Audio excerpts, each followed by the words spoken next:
这是什么？黑色石碑。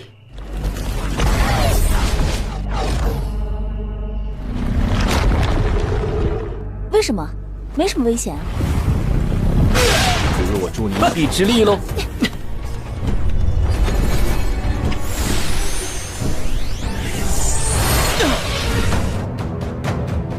Kembali lagi bersama Bang Jago. Seperti biasa, Mimin selalu mendoakan kalian semoga selalu dalam keadaan sehat dan dalam kondisi terbaik.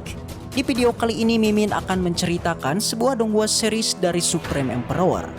Dan bagi kalian yang mungkin baru gabung, Mimin saranin untuk nonton bagian sebelumnya dulu. Linknya ada di deskripsi. Tak berlama-lama, langsung saja kita masuk ke isi ceritanya.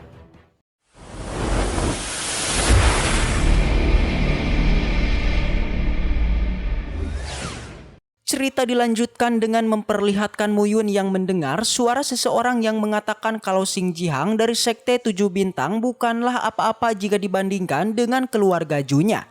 Yang ternyata orang itu adalah Ju Tao yang ingin merebut armor milik Xing Jihang. Di mana Ju Tao ini satu keluarga dengan Yahui yang merupakan keturunan dari keluarga Ju juga.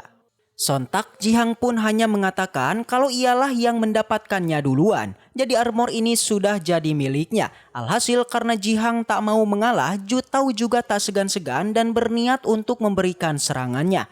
Tapi sayangnya di saat itu jugalah Bos Muyun pun muncul dan menyambut rekannya itu. Sontak melihat Bos Muyun yang masih hidup, Jihang pun awalnya cukuplah kaget. Tapi dia juga mengatakan kalau dia sudah tahu kalau Bos Muyun pasti tak akan mati dengan mudah. Namun lagi-lagi melihat mereka yang mengobrol, Ju Tao semakin marah. Di sana dia bilang tak peduli mau Muyun ataupun siapapun karena untuk Jihang, dia tetap harus menyerahkan armornya kepadanya. Alhasil Jihang yang mendengarnya hanya mengatakan meskipun keluarga Ju adalah keluarga nomor 1 di 3000 dunia kecil, tapi ia juga tak berhak untuk menggertak siapapun. Sementara untuk Ju Tao, kali ini ia malah memprovokasi Bos Muyun juga dan mengatakan kalau murid dari Sekte Gunung Pedang hanya senior Chu dan Jijianlah yang pantas diperhitungkan. Selebihnya hanyalah sekumpulan murid yang tidak berguna. Sontak Bos Muyun yang menyadari kalau dia berasal dari keluarga Zhu. Ia pun hanya mengatakan jika keluarga Zhu memiliki beberapa orang bodoh seperti Zu Tao. Takutnya keluarga mereka akan cepat berakhir. Tentunya meskipun ia bukanlah siapa-siapa, tapi Bos Muyun menantang agar Zu Tao menyerangnya. Namun tanpa diduga ketika Zu Tao mau menyerangnya, tiba-tiba ada seorang perempuan yang menghentikannya. Zu Tao, 住手！我叫你住手！ Jadi wanita yang satu ini bernama Zhu Yuxing. Di sana Zu Tao bahkan dibuat tunduk dan tak berani macam-macam kepada Yuxing ini. Yang ternyata Yuxing ini adalah adik dari Zhu Yahui monster hijau kemarin. Tentunya Jihang yang juga mengetahui akan permasalahannya hanya mengingatkan agar Yuxing mencari kakaknya saja. Sedangkan untuk Yuxing melihat Bos Muyun, ia pun langsung mengetahui semua identitasnya yang merupakan murid dari Gunung Pedang, pengawal pribadi Master Bao. Sekaligus sosok tangguh yang menggemparkan di 72 pulau kemarin. Tentunya ia pun menanyakan identitas mana yang asli dari beberapa pilihan tadi. Yang sudah jelas Bos Muyun hanya bilang kalau itu semua adalah dirinya.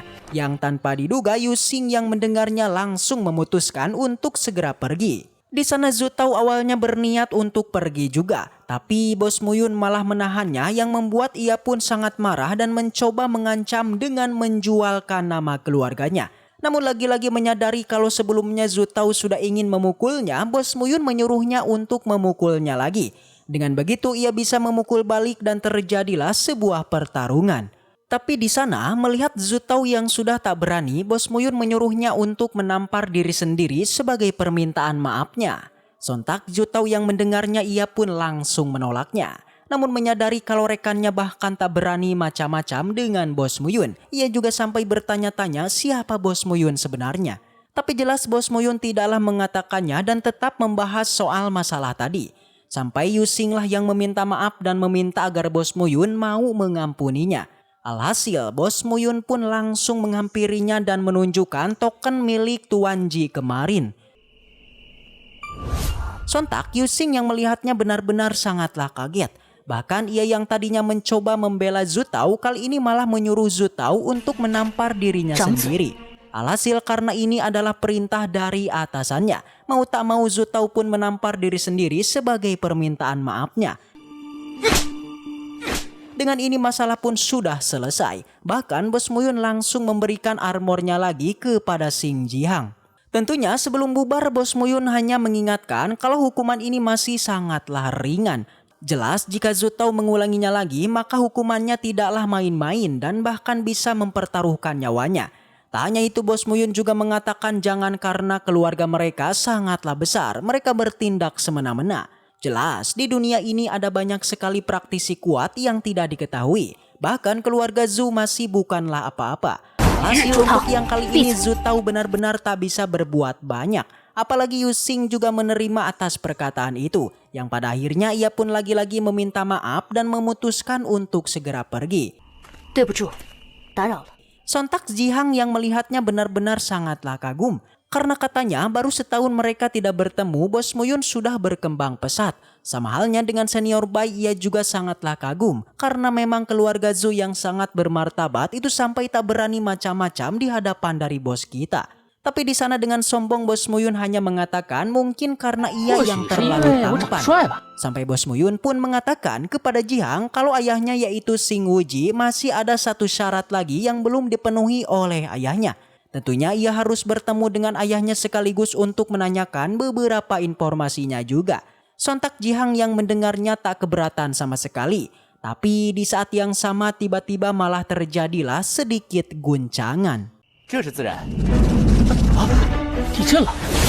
Getaran itu semakin lama semakin membesar. Jelas ini bukanlah hal yang baik. Jadinya Bos Muyun, Jihang dan senior Bai mereka pun akhirnya memutuskan untuk segera pergi. Muyun merasakan asal muasal dari getaran ini. Dia mengajak keduanya untuk mengikutinya. Ketiganya itu terus berlari ke arah barat dari tempat ini. Di perjalanan Muyun samar-samar melihat adanya sosok yang sedang memperhatikannya.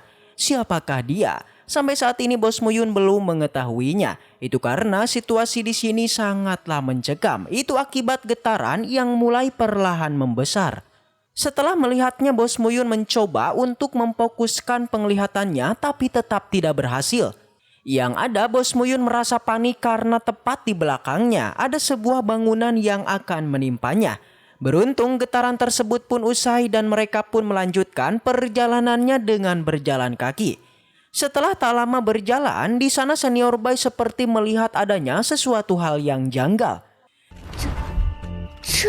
Dia bertanya-tanya apakah itu, yang ternyata itu adalah sebuah plat giok yang penuh dengan ukiran bahasa kuno. Yang nampaknya getaran barusan itu disebabkan oleh kemunculan dari plat giok ini.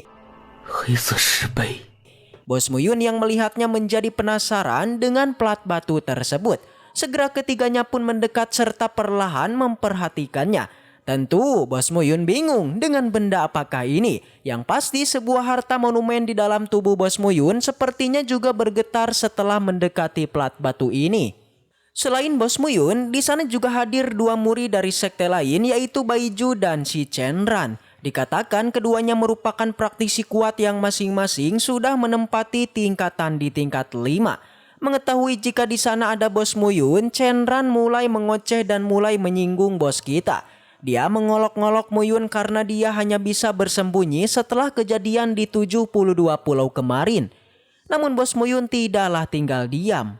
Dia kembali membalas ocehannya dengan memulai membalikan provokasi itu. Yakni alasan Bos Muyun bersembunyi itu karena dia takut membuat si Chenran menangis. Di tengah obrolan mereka dari atas tebing terlihat ada Master Shao yang tengah memperhatikan Bos Muyun.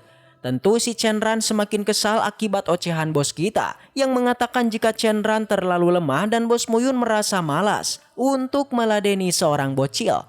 Kata-kata tersebut membuat si Chenran marah. Dia bilang jika Bos Muyun benar-benar mencari kematian, segera si Chenran mengeluarkan semua kekuatannya untuk membantai Muyun. Namun pertarungan tidaklah terjadi. Itu karena di sana muncul Master Bao yang menghentikannya. Jadinya si Chenran pun menghentikan tindakannya dan bilang jika di masa depan dia berharap Muyun tidak jatuh ke tangannya. Masalah pun selesai dan segera Master Shao memeluk Muyun karena akhirnya dia menemukannya. Sontak senior Bai dan Jihang merasa terkejut karena ternyata ada yang berani untuk memeluk Muyun. Karena malu, Bos Muyun pun mencoba untuk menghindarinya. Tapi senior Bai malah mengoceh karena katanya seharusnya Bos Muyun lah yang harus mencarinya dan bukan Master Shao yang mencarinya. Itu karena posisi Muyun masih adalah pengawalnya. Mengerti akan hal itu, Bos Muyun kemudian memperkenalkan dua teman lamanya kepada Master Shao. Itu adalah senior Bai dan Xing Jihang. Di sela perkenalan mereka, Chen Ran dan rekannya lantas perlahan meneliti batu hitam tersebut.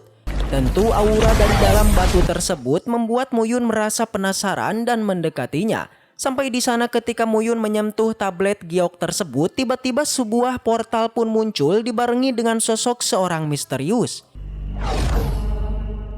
Bos Muyun kaget dan bertanya siapakah gerangan ini.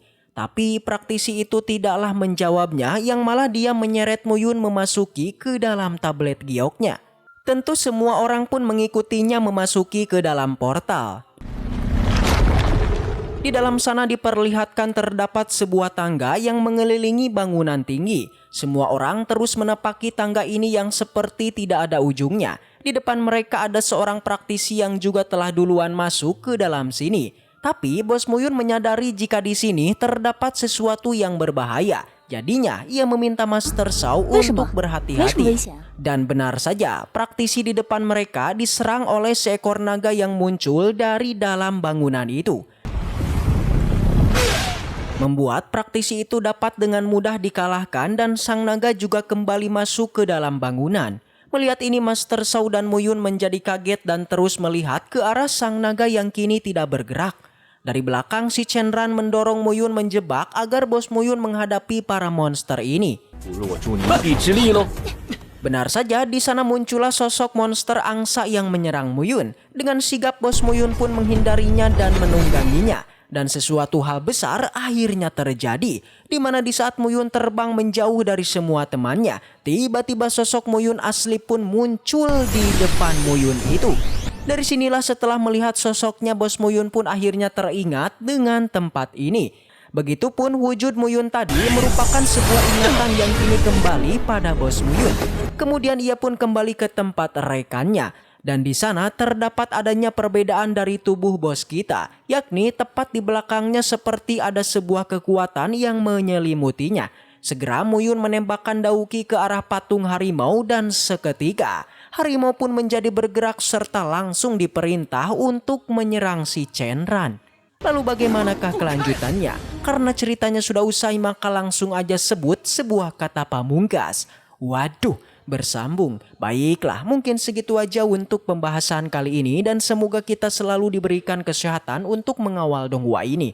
Dan sampai jumpa di video selanjutnya.